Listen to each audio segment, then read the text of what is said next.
आणि यापूर्वी पण मी तुमच्यासोबत बिर्याणी रेसिपी शेअर केलेली आहे, व्हेज बिर्याणी रेसिपी। तर मग भरपूर दिवस झाले काही असं युनिक किंवा वेगळं बनवलेलं नाहीये, त्याच्यामुळे आज थोडंसं वेगळं असणार आहे काहीतरी बिर्याणीमध्ये।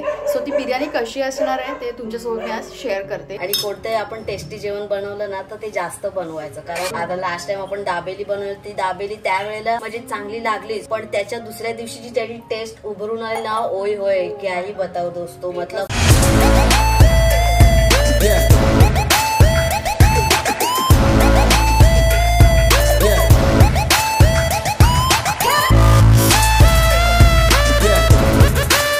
नमस्कार मंडळी, मी पायल आजच्या व्हिडिओमध्ये तुमचं खूप मनापासून स्वागत करते। आजचा दिवस तुम्हाला खूप मस्त जाऊ देत। व्हिडिओची सुरुवात आज मी करते बरं का, कारण आज मंदार आणि मम्मी गेले थोडं बाहेर, तर थोड्या वेळात येतीलच ते। आज जेवणासाठी काय बनवायचं त्याचं मी आज मस्तपैकी बेट ठरवलेला आहे। लास्ट टाइम आपण दाबेली बनवली होती, सगळ्यांना खूप आवडली आणि खरंच खूप मस्त झाली होती। आणि भरपूर दिवस झाले असं बिर्याणीमध्ये काय केलं नाहीये घरी, कारण एकच बिर्याणी असेल ना आणि ती टेस्टी असेल तर एकदमच खूप भारी वाटतं, म्हणजे इतर गोष्टी करायची गरज पण नाही लागत। आणि यापूर्वी पण मी तुमच्यासोबत बिर्याणी रेसिपी शेअर केलेली आहे, व्हेज बिर्याणी रेसिपी। तर मग भरपूर दिवस झाले काही असं युनिक किंवा वेगळं बनवलेलं नाहीये, त्याच्यामुळे आज थोडंसं वेगळं असणार आहे काहीतरी बिर्याणीमध्ये।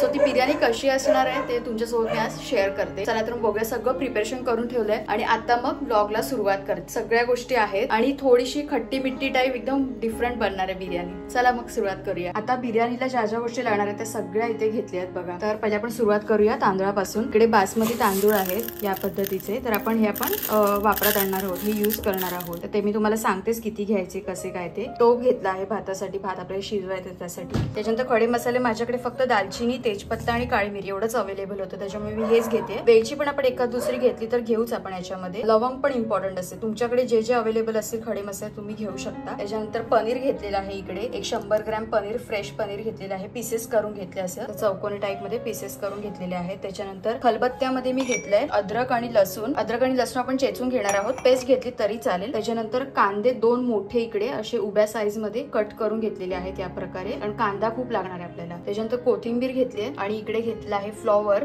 अख्खी प्लेट म्हणजे जवळजवळ पाव किलोच्या आसपास असेल, पाव किलोपेक्षा थोडंसं जास्त, म्हणजे 300 ग्राम साधारणतः फ्लॉवर आहे। त्याच्यानंतर मटर घेतलेला आहे, मटर सुद्धा 150 ग्राम जवळजवळ मटर घेतलेला आहे। त्याच्यानंतर आपल्याला लागणार आहे तो बिर्याणी मसाला। आता मार्केटमध्ये भरपूर अवेलेबल असतात मसाले, तुम्हाला जो आवडेल टेस्ट साठी तो तुम्ही घेऊ शकता, मी हा घेतलेला आहे। त्याच्यानंतर जिरं लागणार आहे आपल्याला। आता या प्लेटमध्ये आपल्या भाज्या आहेत, फरसबी घेतली आहे, 2 मिरच्या उभ्या चिरून घेतलेल्या आहे। त्याच्यानंतर कढीपत्ता आणि गाजर पण घेतलेला आहे। सगळ्या भाज्या मी धुवून घेतलेल्या आहेत। आणि त्याच्यानंतर आपल्याला दही लागणार आहे, एक 200 ग्राम दही घेतलेला आहे, एकदम फ्रेश पॅकेटमध्ये अमूल दही म्हणून येतं, ते खूपच मस्त लागतं आणि टेस्टी असतं, म्हणजे जास्त आंबट पण नसतं आणि फ्रेश लागतं, त्याच्यामुळे मी अमूलचं दही घेतलेलं आहे। घरी बनवलं तर अजून मस्त। त्याच्यानंतर आपले हळद मसाला नॉर्मली, आणि इकडे चवीनुसार मीठ। तर आता या सगळ्या गोष्टी आहेत आणि आपल्याला कसं बनवायचं काय मी तुम्हाला सांगतेच। पहिले तर आपण भात शिजत ठेवूया। इथे मी थोडासा मोठा स्टोव घेतलाय आणि त्याच्यानंतर आपण याच्यामध्ये तेल ऍड केलंय। आता ऍड करूया आपले जे खडे मसाले आहेत ते, वेलची सुद्धा ऍड केली याच्यामध्ये। आणि आता आपण तांदूळ मस्त धुवून घेतलेले आहेत। आता ही वाटी आहेत ना, तशा 3 वाट्या मी तांदूळ घेतले, या प्रकारे 3 वाट्या तांदूळ घेतले। तांदूळ छान ऍड करून त्याच्यामध्ये पाणी घातले आणि मिक्स करून घेतलंय। आता थोडं चवीनुसार मीठ पण आपण ऍड करू। अद्रक आणि लसूण पण मी चेचून घेतलंय। त्याच्यानंतर आपण एक मोठा बाउल घेतलाय। आपल्याला काय करायचं आता की सगळ्या भाज्या याच्यामध्ये ऍड करायच्या। फ्लॉवर घेतले आपण, गाजर आणि फरस, जेवढ्या भाज्या आहेत तेवढ्या सगळ्या याच्यामध्ये मिक्स करून घ्यायच्या। आता याच्यामध्ये घेतलंय फ्लॉवर, परत गाजर घेतलाय, आपलं फरस बी घेतलेली आहे। आणि आता आपण ऍड करूया मटर, आणि या 2 मिरच्या होत्या ना ज्या, त्या आपण सुद्धा याच्यामध्ये ऍड केलेल्या आहेत। आता आपल्याला काय करायचंय, मसाला ऍड करायचा आहे, तो म्हणजे की बिर्याणी मसाला।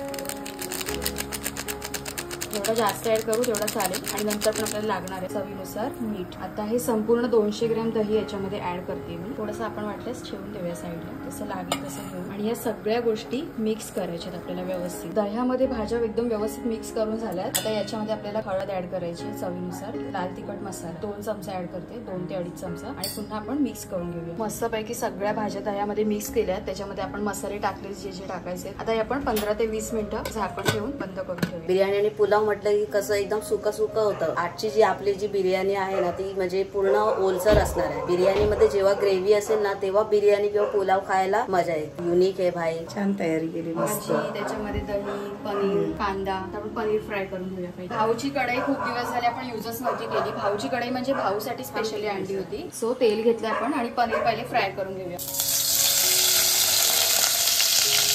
पनीर काढून घेतलेत मी, हे बघा अशी फ्राय करून घेतले. त्याच्यानंतर आपण त्याच कढईमध्ये तेल ऍड केलंय. आता आपण कांदा ऍड करूयात. सेम कढईमध्ये थोडंसं तेल ऍड केलंय. कांदा भरपूर थोडा घ्यायचा म्हणजे ग्रेव्ही छान होईल. आणि आपल्याला यामध्ये टोमॅटो नाही ऍड करायचं. कसं आहे की दह्याचा आंबटपणा याच्यामध्ये ऑलरेडी आहे भाज्यांमध्ये, त्याच्यामुळे टोमॅटो नाही घ्यायचे. पण जर तुम्हाला घ्यायचं असेल तर अर्धा एक छोटा नॉर्मल आपण घेऊ शकतो. भरपूर कांदा घेतलेला आहे आणि हा कांदा आपल्याला ना एकदम डार्क ब्राऊन करायचा आहे. एकदम म्हणजे आपण असं स्प्रिंकल करतो ना तशाच पद्धतीने करायचं आपल्याला. आणि मी जास्त का घेतलाय, आपल्याला बिर्याणीवर गार्निशिंग साठी लागणार आहे, त्याच्यामुळे थोडासा जास्तच कांदा मी इकडे फ्राय करून घेते. इथे आपला कांदा मस्त फ्राय झालाय आणि इकडे सुद्धा मी थोडा काढून घेतलाय कांदा. आता आपण काय करूया, थोडंसं याच्यामध्ये ना जिरं ऍड करूया. म्हणजे आपल्याला भाज्यांची आता फोडणी द्यायची. इकडे याच कढईमध्ये थोडं जिरं ऍड करते मी. जिऱ्याने पण छान टेस्ट येते, त्यासाठी जिरं ऍड करूया. त्याच्यानंतर आपण चेचलेलं अद्रक लसूण पेस्ट पण ऍड करूया.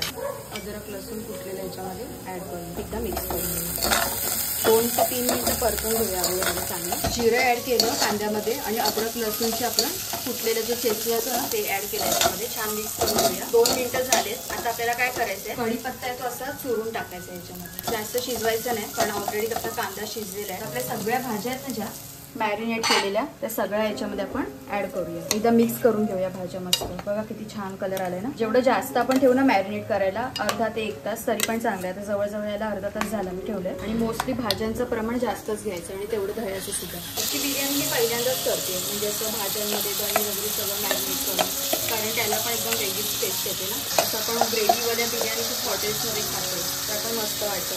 आणि भाऊ जसं बोलला की ड्राय बिर्याणी एकदमच ड्राय वाटते. आणि मम्मीला माहिती आहे ना, भात सुका भात म्हणजे मम्मीला काय पण असू दे पण ओलं मात्र पाहिजे. तर्रीवाला विषय एकदम तरतरीत होती. तर्री खागे एकदम तरतरी आली. बघा भाज्याच किती आहेत आपल्या, अर्धा किलोपेक्षा जास्त भाज्या. आणि कोणतंही आपण टेस्टी जेवण बनवलं ना तर ते जास्त बनवायचं. कारण आता लास्ट टाइम आपण दाबेली बनवली, ती दाबेली त्यावेळेला म्हणजे चांगली लागलीच, पण त्याच्या दुसऱ्या दिवशीची त्याची टेस्ट उभरून आली ना, ओय होय क्याही बताव दोस्तो, मतलब उलटा अजून पाहिजे होती असं वाटत होतं. त्याच्यामुळे आपण बघा एक चिकन मटन बनवतो त्याचा रसाच असतो, सो त्याच्या दुसऱ्या दिवशी त्याला फ्लेवर अजून जास्त येतो. सो आपण जे पण चांगलं जेवण बनवू, जसं या टाईपचं काय रेसिपी वगैरे असतात झणझणीत जेवण, तर ते जास्त बनवा. कारण त्याची टेस्ट जी आहे ना ती दुसऱ्या दिवशी 1 नंबर होते, अजूनच होते. ताईला मी म्हटलं आता पुढे आपण काही चांगलं रेसिपी करू ना, पुढे जास्त कर. मम्मीला तर नाही खायला बिकॉज ते एलर्जी वगैरे तुम्हाला माहिती आहे, पण आम्ही दोघं काही खाऊ शकतो असं आहे. तर इकडे छान मिक्स करून घेतलं आपण. आता काय करूया, भाज्या आपण काय शिजवून नव्हत्या घेतल्या ना, त्याच्यामुळे आपण त्याच्यामध्ये पाणी ऍड करूया. हे सगळं दह्याचं पाणी आहे ना तेच मी ऍड करते. आणि थोडे आपल्याला मसाले अजून ऍड करायचे, कारण मगाशी मसाले मी कमी ऍड केले होते, त्याच्यामुळे थोडीशी हळद घेते मी. मसाला थोडा जास्त ऍड करते. मिक्स करून घेऊया. आणि जो बिर्याणी मसाला आहे ना जो आपल्याला ऍड करायचा आहे तो आपण भाज्या शिजल्यानंतर ऍड करूया, म्हणजे त्याचं चव लागेल आपल्याला जास्त. आणि भाज्या मी थोडंसंच पाणी ऍड केलंय, कारण जास्त असं पातळ नाही आपल्याला करायचं. भाज्या मस्तपैकी मिक्स करून झाल्या. 10 मिनिटं छान नॉर्मल फ्लेमवर आपण त्याला शिजण्यासाठी ठेवून देऊया झाकण मारून. तर आपली भाजी आता बरोबर 70% शिजली आहे. आता आपण काय करूया, भात याच्यामध्ये सगळा स्प्रेड करूया. तांदूळ आपण भाजीमध्ये ऍड करून झालेत आणि गॅस सुरूच आहे, पण आहे ना एकदम लो फ्लेम ठेवून. आणि मिक्स नाही करायचं आहे. नाही, कांदा मी जास्त नाही करतो. थोडासा बिर्याणी मसाला, थोडीशी गरम मसाला पावडर जी आपण मगाशी अजिबात ऍड नव्हती केली. त्याच्यानंतर कोथिंबीर ऍड करूया. लिंबू थोडंसंच ऍड करते, कारण ऑलरेडी दह्याचं आहे ना. 5 ते 10 मिनिटं झाकण मारून ठेवून देऊया, म्हणजे आपल्या भाषेत आपण दम मारूया. असं काय कोळसा वगैरे आणला नाही दम मारायला, बट आपण असंच आतल्यात त्याला वाफवून देऊया. प्रॉपर काम खच्ची. हा व्हिडिओ नाही ना चालू नाही करत, मी बोलायला जाते तर माझा सगळा मूडच ऑफ होऊन जाते. तर मित्रांनो फायनली आपली बिर्याणी तयार झालेली आहे. लुक कसं आहे माहिती नाही, बघूया आपण. माहित नाही आता टेस्टला कशी आहे. आणि इकडे कांदा, टोमॅटो, लिंबू आणि मसाला, मीठ हे सगळं. खच्ची बिर्याणी बोलतायला. काम 25 बिर्याणी. एक नंबर रे भाई, एक नंबर. तुझा नाद नाही मित्रा. टेस्टला बरोबर पाहिजे. बाकी मला इकडे थोडंसं आज थोडं भीती वाटते की कारण कशी होईल ना माहिती नाही मला. संपलाय की नंबर. मी तर आज थकलेलो आहे आणि आज आपला असा नॉर्मल बेत होता. म्हणजे आजचा जो ब्लॉग आहे आपला तो लेडीज स्पेशल ब्लॉग म्हणता येईल. आणि ताईने उत्तमच बिर्याणी जेवण तर ती मस्तच बनवते, नादच नाही. थोडी वेगळी बनवली, टेस्ट वेगळी लागली. बाई साहेब नाद नाही. मी नेहमीच बोलत आली ना की एक नंबर. म्हणजे आज मी थकलोय जरा, म्हणजे मम्मी सोबत पण गेलो होतो बाहेर, खूप टाइम पण झाला, लेट झालेलं यार. काय यार एक नंबर आहे यार. म्हणजे माझ्या रिएक्शन पण देता येत नाही एवढा मी थकलेलो आहे, पण भारी यार. बिर्याणीचा रिव्ह्यू तुम्ही बघितलास, भाऊला कशी वाटली बिर्याणी, मम्मीला सुद्धा, आणि मस्तच झाली होती. फक्त थोडीशी स्पायसी झाली होती, ते एक आहे. भाऊला ताक तिखट त्याच्यामुळे असं झालं. तर बाकी एकंदरीत मस्तच झाली होती. तुम्हाला बिर्याणीची रेसिपी कशी वाटली मला नक्की कमेंट करून सांगा. आणि तुम्ही पण ट्राय करा. म्हणजे वेगवेगळे आपण बिर्याणीचे प्रकार ट्राय करत राहिलं तर आपल्याला पण एक पर्टिक्युलर तीच खाऊन कंटाळतो. त्याच्यामुळे हे एक बेस्ट ऑप्शन आहे की आपण वेगवेगळं काही ना काहीतरी ट्राय करत राहावं. तर आजचा व्हिडिओ तुम्हाला कसा वाटला नक्की कमेंट करून सांगा. व्हिडिओ आवडला असेल तर व्हिडिओला लाईक करा आणि माहिती आहे ना मंदारा मोकर ब्लॉग्स चॅनलला सबस्क्राईब करून बेल बटन दाबा. मी भेटते तुम्हाला नवीन व्हिडिओ मध्ये. तोपर्यंत काळजी घ्या. बाय.